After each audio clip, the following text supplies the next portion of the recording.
Ayan, so here is our sample problem number 2 sa curvature and refraction correction. Ayan, so ito yung problem natin. Basahin muna natin. Ayan, so ito. A woman's eye 1.75 meter above sea level can barely see the top of the lighthouse which is at a certain distance away from the woman. Ayan, so ito unang pinapahanap, number 1.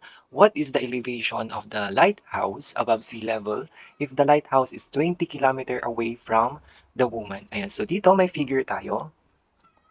Ayan, so pinapahanap sa atin ano daw yung magiging height or elevation ng lighthouse natin kapag yung lighthouse ay 20 kilometer away dito sa may woman natin. Ayan, so using the formula na ito. So H sub CR is equal to 0.0675 D squared. Ayan, so yan, gamitin natin yan, yung formula na yan. So una, let H sub W. So, H sub W for dito sa woman natin. Ayan. So, 0.0675 D squared. So, ito, D1. Ayan. So, from the woman hanggang dito sa may D sub 1. So, ito yung height ng woman. So, woman. So, let's say woman na lang to.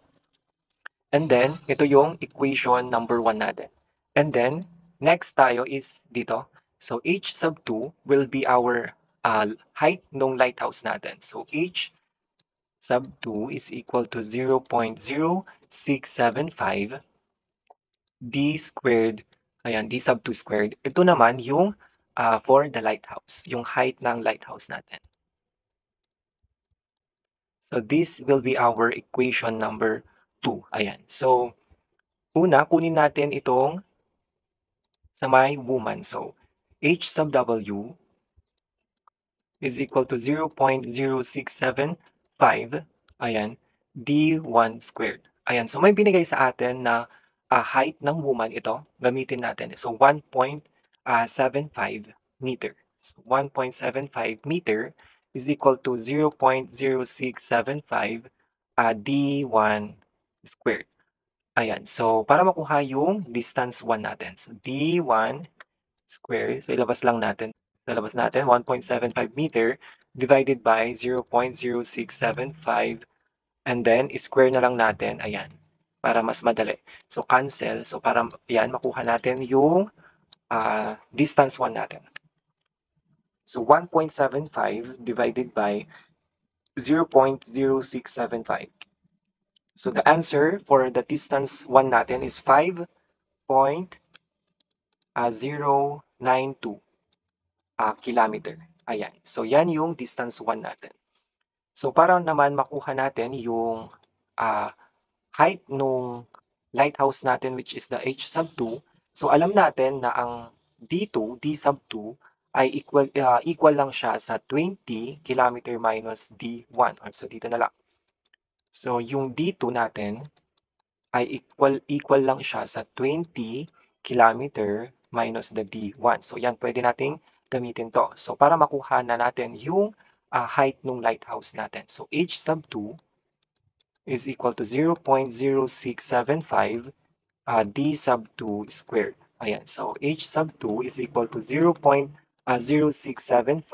So, yan, ipalit natin to. Ano natin, substitute. So, 20 minus the D1 squared. So, H sub 2 now, so 0.0675, 20 minus ito, 5.092 kilometer. So, 5.092 squared. So, now, yung height ng lighthouse natin, so 0.0675, 20 minus 5.092 squared.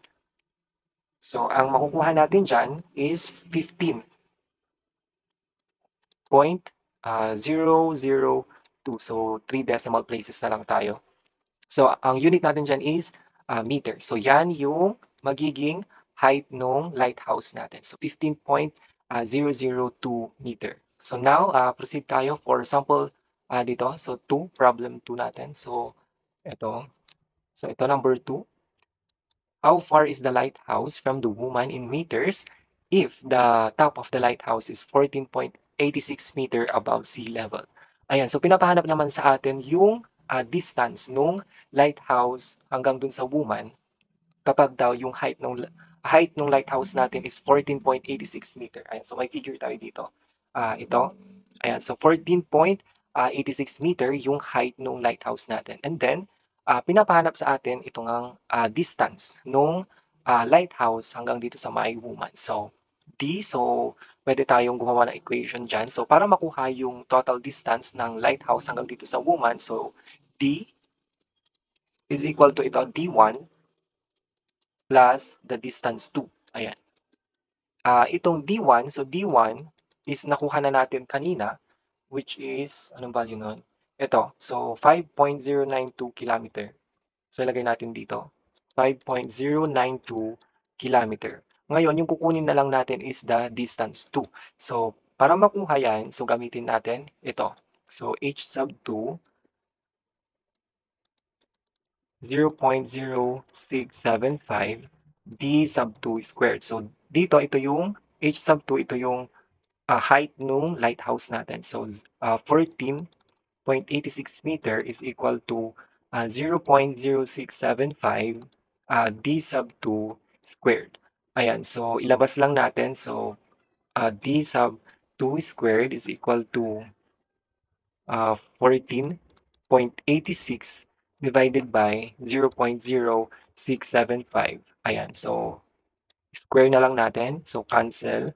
So d sub 2, so 14.86 divided by 0.0675.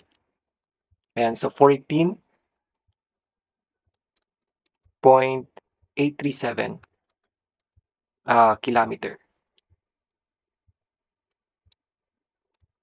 Ayan, so now pwede na natin makuha yung total distance natin ng lighthouse hanggang dun sa woman. So ito, using that, so D is equal to D1 plus the D2. So D is equal to yung D1 natin, which is 5.092 kilometer, plus yung D2 natin is 14.837 kilometer. So D, so 5.092 plus 14.837. So ang magiging total distance natin dyan is 19.929 kilometer. So kilometer, so ang pinapahanap sa atin is in meters. So convert natin itong kilometer into meters. So ang alam natin na ang 1 kilometer ay equivalent lang siya sa 1,000 meters. So convert natin. So para ma-cancel yung kilometer, so 1,000 meter divided by 1 kilometer. And so ma-cancel. So D now, so 19.929 times 1,000 is 19,929 meters. Ayan. So yan yung answer natin for dito sa number 2. Problem 2 natin. So yan yung layo nung lighthouse natin hanggang dito sa may woman kung ito yung height nung natin ng lighthouse. So yan, 19,929 meters. So proceed tayo for number 3. Ayan, so number 3, pinapahanap naman sa atin what is the height of the lighthouse at a distance 20 kilometer away from the woman that will just be visible, ayan, without the line of sight approaching nearer than 1.75 meter to the water. Ayan, so dito, may figure tayo. Ayan, so wala na tayong yung line of sight natin. So, kukunin natin yung height ng lighthouse. So, ito yung height ng woman. Ayan.